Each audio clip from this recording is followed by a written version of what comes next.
Halo, nama saya Jos dari channel Markus Susanto. Kali ini saya akan mempresentasikan peninggalan kerajaan Islam di Pulau Jawa. Nah, jadi kita mari lanjut. Kerajaan yang pertama yang kita akan bahas adalah Banten, yang kedua Mataram, dan yang ketiga Demak. Nah, mari kita menuju ke Banten. Kesultanan Banten adalah kerajaan Hindu yang dijanjah oleh Fatahillah dengan cepat dan menyebarkan agama Islam di sana. Jadi Fatahillah ini adalah yang menyebarkan agama Islam di Banten. Yang awalnya adalah Hindu menjadi Islam. Nah, Kesultanan Banten ini memiliki banyak peninggalan berupa Benteng Splewijik dan Istana Keraton Surosowan. Mari kita mulai dari Benteng Splewijik. Benteng ini didirikan pada tahun 1585. Benteng ini berada di Banten, Kasemen, Banten, Kecamatan Kasemen, Kota Serang dengan kode pos 42191, bagian Istana Keraton Surosowan. Benteng ini berfungsi sebagai pertahanan dan serangan laut menggunakan untuk mengawasi aktivitas pelayaran di sekitar Selat Sunda. Benteng ini juga memiliki mercusuar dan juga sebagai alat pengawasan bagi juga Portugis. Selanjutnya adalah Istana Keraton Surosowan. Istana ini didirikan pada tahun 1585, sama seperti benteng tadi.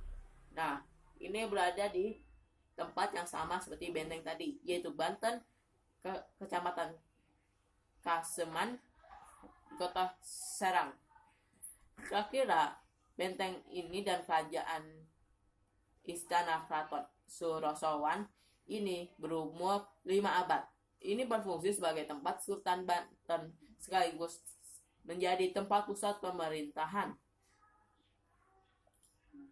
Oke, mari kita menuju ke Demak. Demak atau Kesultanan Demak adalah kerajaan yang terbentuk setelah keruntuhan Kerajaan Majapahit. Dan juga Kerajaan Demak adalah kerajaan Islam pertama di Jawa. Kesultanan ini memiliki banyak peninggalan. Mari kita lanjut menuju ke Masjid Agung Demak. Masjid Agung Demak didirikan pada tahun 1479 Masehi. Terletak di Desa Kauman, Kecamatan Demak Kota, Kabupaten Demak Kota, dan di bagian Jawa Tengah. Ukuran dari masjid ini berupa 31 x 31 meter persegi di bagian sisi Masjid Agung Demak. Ini juga terdapat serambi berukuran 31 x 15 meter persegi dengan panjang keliling 35 x 3 meter. Kira-kira masjid ini berumur 6 abad. Sejarah Masjid Agung Demak ini tidak hanya sebagai peninggalan sejarah Kerajaan Demak saja, akan tetapi dulunya merupakan pusat pengajaran serta siar Islam. Mari kita menuju ke pintu Bledek. Pintu Bledek ini didirikan oleh Ki Ageng Selo pada tahun 1466. Tempat pintu Bledek adalah di bagian dalam pintu utama Masjid Agung Demak. Itu letaknya di Desa Kauman, Kecamatan Demak Kota, Kabupaten Demak Kota, di bagian Jawa Tengah. Dulunya ceritanya yang bilangnya adalah pintu ini dibuat oleh Ki Ageng Selo dengan petir yang tersambar, memakai kekuatan supernatural yang dimilikinya yang ia tangkap saat berada di tengah sawah. Pintu ini juga sama, sekitaran berumur 6 abad.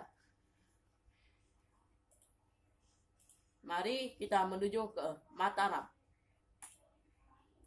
Kesultanan Mataram baru adalah Kesultanan Mataram baru yang beragama Islam yang mengalami pecahan pada akhirnya menjadi Kesultanan Yogyakarta yang sekarang menjadi Provinsi Yogyakarta dan Kesultanan Surakarta.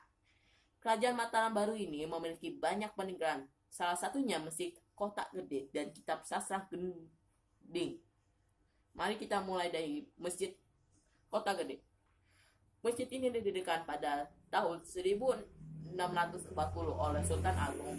Terletak di bagian selatan kawasan Pasar Kota Gede Yogyakarta.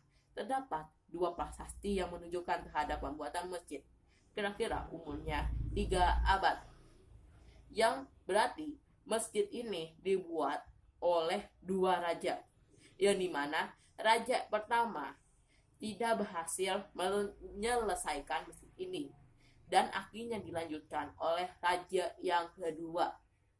Dan itu merupakan isi dari prasasti ini. Berikutnya adalah Kitab Sastra Gending. Kitab ini ditulis oleh Sultan Agung Hadi Prabu Hayakarakusuma.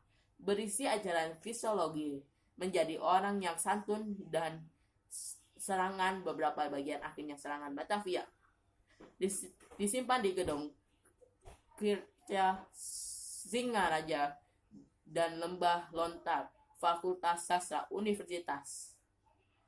Jadi kitab ini dibuat oleh Sultan Agung Hadi Prabu Hayakarakusuma dan kitab ini sangat bagus bila dipelajari untuk menjadi orang yang santun.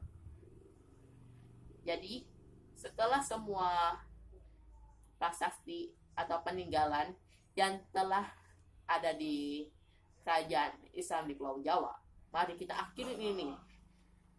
Saya mengucapkan terima kasih telah menonton. Mohon maaf bila ada kesalahan. Jangan lupa subscribe dan like. Thank you.